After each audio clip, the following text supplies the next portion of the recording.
Hi fellow engineers, welcome to Coding with Quicksort. Today we'll be focusing on the Quicksort algorithm. We may be thinking what's so special about it. Let's get all the answers on our whiteboard. Quicksort is a sorting algorithm which follows the divide and conquer strategy. And the main idea behind it is that we start first by picking up an element. So let's assume we'll pick the last one. We'll call it pivot. And now we need to find the right place where to put this pivot somewhere in the array. We need to find the exact spot for this element, that everything which will be on the left side. So let's assume we'll put 10 here in the middle. Everything which will be on the left side should be less than 10, and everything on the right side should be greater than 10 or equal. This procedure is called partitioning. Once we found out that position of our element, will have two parts, or our array will be divided in two parts which are not yet sorted out. So this is, let's say, the divide and conquer philosophy behind it. We have our sub-problem, so this will be one sub-problem, this will be the second sub-problem. The algorithm will be applied in the same manner. So we'll pick the pivot element here. We'll find the place for our pivot element. The subgroup will be divided again into two parts. If we'll continue applying recursively the algorithm here, so let's assume we'll have this part, it will be divided into again, here. So this continues until the moment where pretty much every element in the array is sorted out. So this is actually how Quicksort works behind the scenes. Let me outline a pretty simple yet very effective partitioning procedure, which has the following algorithm. So we have the partitioning, which has mainly three arguments. It will be our array, and then we'll have the left side and we'll have the right side. Next thing which we'll need to do is actually find a pivot element. So we'll start with pivot being at the right side. So let me put all of our arguments. So for first iteration, or first time when partitioning will be called, it will be in this form. So left side, it will be the start of our array. Right side, it will be the end side of our array. Same here, we'll have our pivot positioned. Next thing which we'll need for this partitioning procedure, it's two indexes. We'll have it to be called I and j. So I will be placed at the position L-1 and j will be at the position L. So let me mark it here. I will be at the position L-1. And j will start at the position L till the position R-1. So we'll have a for loop where L will be in the following form. So starts at L till R-1. We'll do this for a loop. We'll need to check if the element at the position j it's less or equal the element, the pivot element. So we have this pivot element to be equal r in this case. Actually, maybe it doesn't make any sense to put it in a special variable. Maybe we can call it r, but for the sake of, let's say, simplicity, we'll call it p in this case. If we found out such scenario, the next thing which we'll need to do, will increase the position of I. So I will be increased, I will be +1. And we'll need to swap. So we'll swap our array, will swap places I and j. So I and j will swap places. Pretty much that's the entire procedure. In the end, we will see that we kind of found out where is the right place for our pivot element. So in the end, what we'll need to do is actually swap the position, our array at the position I+1, because I+1 will be the right position for our index with the position of the pivot. So the procedure needs to return the new position for our index, for our pivot element. So we'll returning back I plus 1. So that's actually the entire procedure, which is pretty simple. So this is what I decided to use it for our code example. There is a Hoare, which works a little bit differently. Maybe in another video I'll focus on that one as well. Also, if you are following the Abdul Bari videos on algorithms and Quicksort, actually in his example he's presenting the default, or let's say the common Hoare algorithm for the partitioning. I'm using a little bit different one.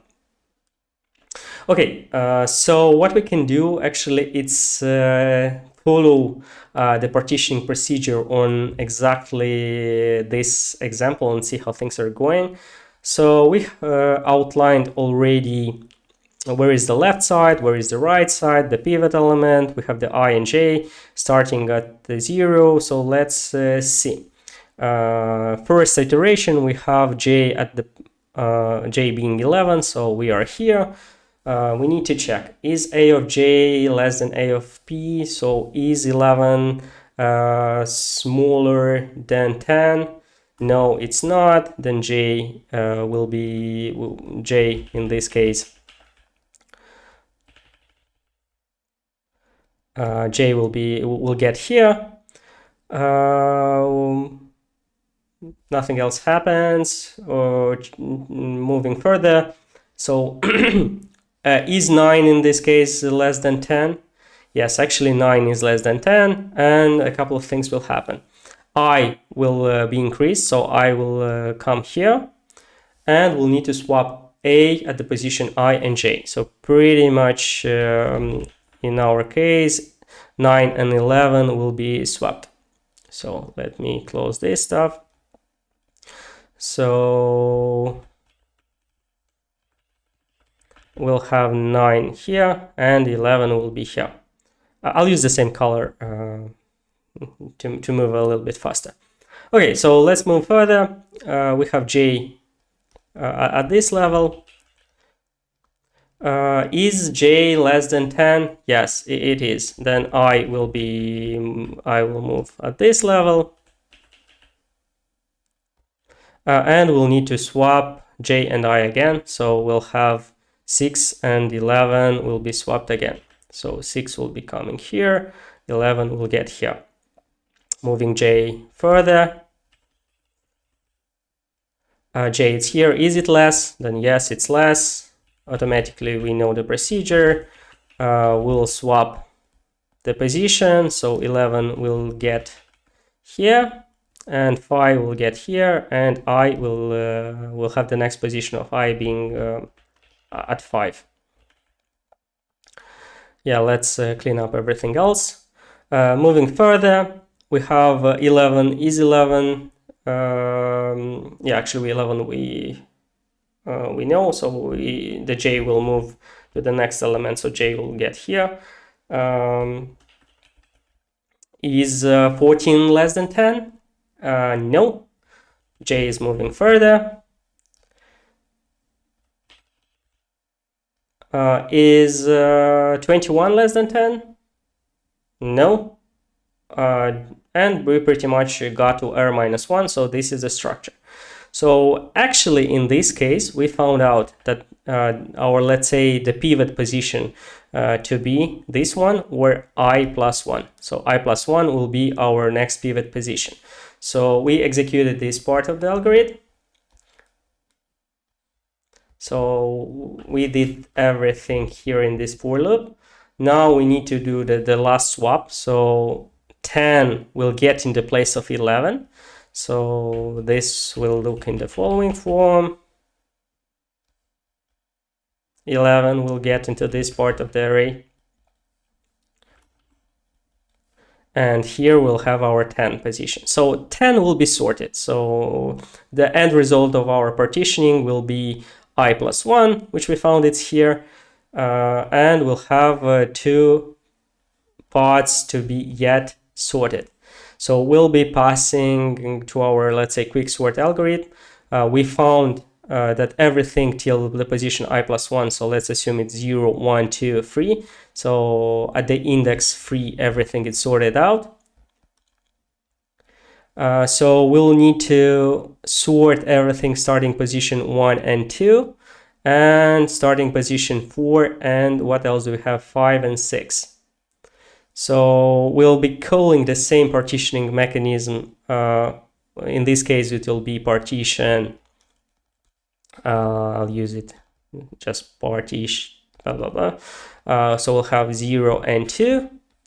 And we'll need to recursively call partition of A from 4 and 6. So pretty much that's the whole algorithm behind the scenes. How is it working? So I assume we are ready to move and implement it in Rust. Okay, so we are on our coding screen. We have an empty file. So as you know, every time when we start coding, we start with the test-driven development style. So we'll start by implementing our partitioning function. So first thing which we need to add, it's a failing test. So yeah, let's create a test for our code. Partitioning method exists, and wax, we can call it like this. Actually, I've prepared some input data. So as you remember, we started with this vector, and then we got this structure to be there, and we have the expected pivot element to be 3. Okay, so let's outline and assert. So assert equal. So we have, okay, so let's partition index will be, let's call our partition function of our array. We'll start at the position 0, and we'll have the len. Okay, let me create a variable for len, which will be array of len -1. Okay, so this will be len. So we need to assert if our partition index it's equal with expected.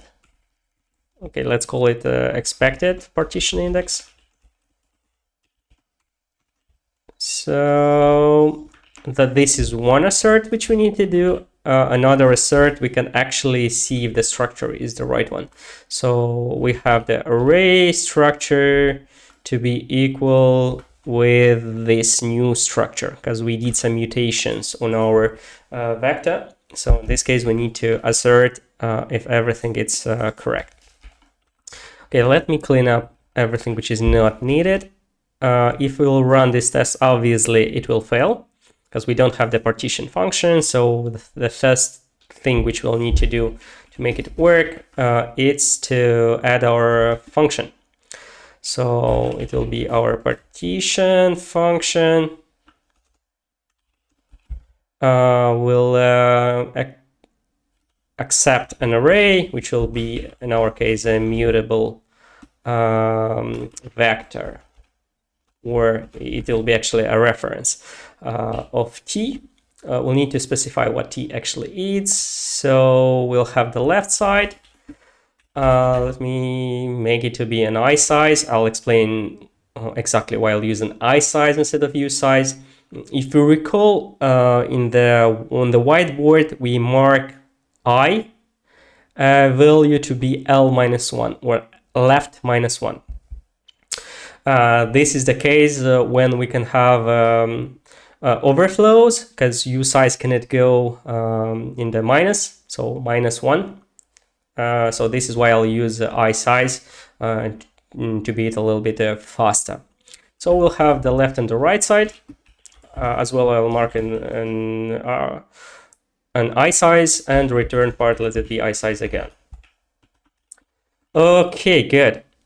So yeah, we'll need to define what exactly we expect out of t's. So we need everything which is orderable to be able to do the comparison stuff.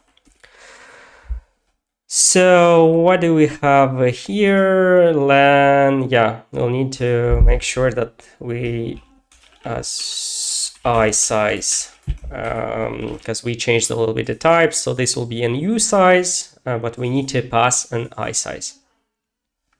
Yeah, let me close this part. Do we have a working example? Not yet, but actually what we can do, we can return some write stuff, and this should be at least buildable, but still it will not work. Let me see, immutable font struct vect. Yeah, here we'll need to pass it as a mutable reference. So for that, we'll need to send it as a reference mutable array. Let's run again. Okay, so what did we get back? So the first assert already failed. Let's write down the code for our part. So as you remember, first thing which we'll need to do is define the pivot element. So pivot will be right. We'll have a mutable I, which will start at left -1. We'll have our for loop for j, and j will be in the range of left till right -1. We need to make it equal in this case. So we'll have this range. Okay, found the... Yeah, okay, so we need to finish writing down the code, otherwise it will not allow us. But we know that we need to return I+1 back. So this will be at the moment this part. Clippy shows us that we don't need to actually add brackets there. So if we remember, we need to check if our array at the position j is less or equal than array at the position pivot. If it's like this, what we'll do is I will become I+1. Actually, in Rust, we will not have this plus plus as in C types languages. This unfortunately will need to cast as U size, and the pivot will be as U size again. And we'll need to do the swap part. So we'll swap. What actually we'll need to swap? It's I as U size and J as U size again. U size. Okay, so we swap this. We implemented the for loop part of the algorithm. Now we'll need to handle, let's say, the swapping pivot element with the element found at the position I+1, or the last swap, as you recall. So we have the array swap function I+1 and the position as pivot part. This will need to cast again, as it will not allow us. Okay. Yeah, I guess I'll need to do it like this, as U size, and pivot as U size. Yeah, unfortunately, out of this part, we'll need to do all this casting, making a lot of keyboard right, but that's unfortunate, and this is how we need to make sure that our code is type safe. Yeah, so we did everything. We implemented the algorithm as it was explained on the whiteboard. Let's run the test. Everything is awesome, so everything is successful. So we have the partitioning function. Now is actually what we need to do. It's have the quicksort implementation, or the quicksort part of our algorithm. So let's add another test. Quicksort sorts an array. Quicksort sorts an array. Okay, so let's have this array. Let's have an expected, but I guess this will leave for later. So let me call this quicksort on our mutable array. We don't have it yet, this function, but this is usually how we start working on. We define, let's say, a fail and test, even if we don't have the function yet. This gives us a lot of benefits, like fast debugging, because we have everything ready to start debugging it. So many benefits by writing in a test-driven development style. So what actually we'll need to check, it's the final array to be sorted out. So we'll have something like 5, 6, and 9, 14. So that's the end result, what we expect to have. So we have our array, starting array. We have our quicksort function, which is not yet implemented. We can write it here, but actually it's not in this this part. We'll need to add it upwards. We have our test, we have our function, it's not yet implemented. Here, the main structure actually we'll need to make some differences. We can pass as well a slice of t, where t as well, if we recall, it's something orderable. Our function doesn't return anything. Quicksort in many forms. Quicksort function supports the following structure. So we need to pass an array and the left and the right side. So what we'll be calling here, so we'll need some shadowed function, which is not visible anywhere. So usually it's called with underscore, or it's a private function, or do quicksort, we can call it. Different styles on how you can call this. In some languages, if it's a private part of a library, you can put an underscore at the start, and this will mark it that's not visible. So it's an inside part of our quicksort. So let's have our, let's say, function, which will be our quicksort. So actual implementation, and here the main difference is that our array, it's a slice of t, or in our case it will be a mutable t. We'll have the left part, I size, and the right part, which will be an I size. So what happens in this scenario? This will be an orderable. So our quicksort will call this quicksort, where we'll pass our array as a mutable reference. We'll pass left to be 0, and we'll pass right to be array len -1. But this needs to be an I size, because we changed a little bit the structure. So we called our function high level. Yeah, actually this is already, we'll need to make sure this is passed like that, and we'll need to not send this. It's already a mutable reference. Good. Now actual quicksort.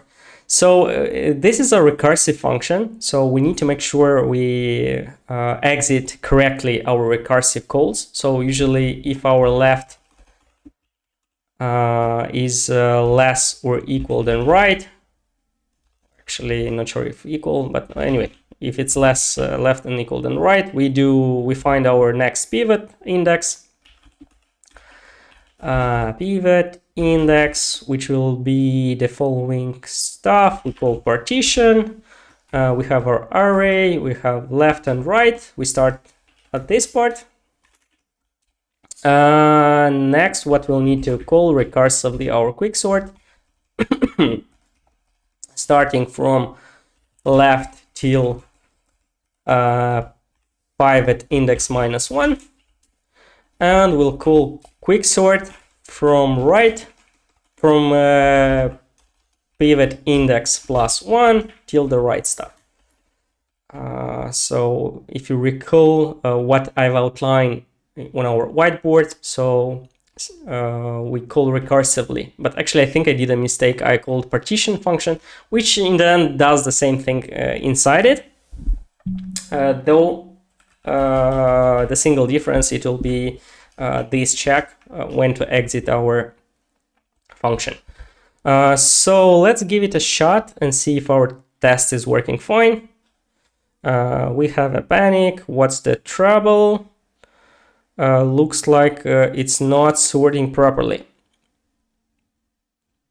So looks like we have a mistake somewhere in the code. Let's see where exactly it's our mistake. Is it maybe the data? Yeah, actually the data is not correct. We have 11 here to be. Run again. Now it's successful. Run all the tests. Yeah, so we have 2 tests working. That's it with Quicksort. Thank you, guys. If you have any suggestion, what other data structure do you want it implemented in Rust, please write down in the comments. Also like, subscribe. Every week on Sundays, I'll be posting out another challenge. Have a nice week, guys.